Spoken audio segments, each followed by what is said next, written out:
Where we're at now is a federal indictment will be sought where the burden of proof will be on the members of the federal government for unauthorized government, consent of the governed, laws and acts to the detriment of the people, corporate rule measures, economic liquidity events, and erosion of civil liberties. To further enforce the election, a grand jury will determine probable causes for crimes against the people and the Constitution, examining recent laws and actions according to constitutional law and its precedent, and how the federal recall being held will have an effect.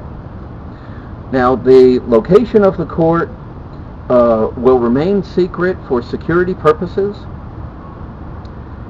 The federal government has made laws and committed acts that are well documented, some exposed by whistleblowers and patriots in recent days. And there is a 95% support for at least some of the members of Congress to be removed, according to an NBC poll that was taken on October 10th. Indictment, then, is a solid bet. So all of Congress, having served more than 5 years, are recalled, and heads of state, including the President and the President of the Senate, who also happens to be the Vice President, Speaker of the House, and the Chief Justice, are removed from office.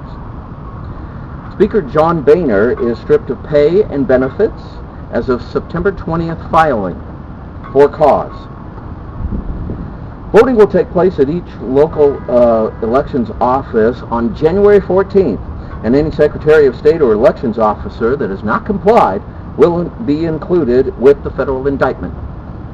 Because states have not sent out voter guides, there are some changes that are being made to this process.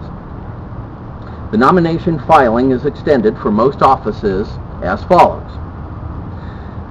Anyone desiring an open office may announce their candidacy by any public means before the day of the election on January 14, 2014.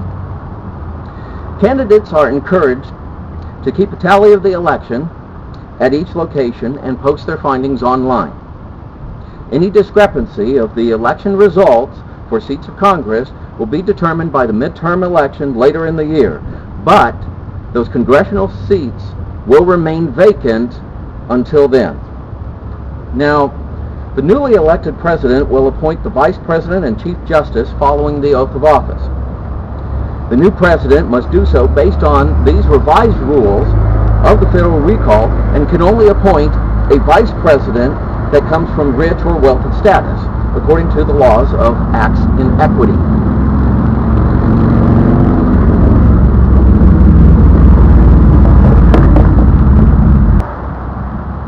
Now, there has been a wall between the people and their government.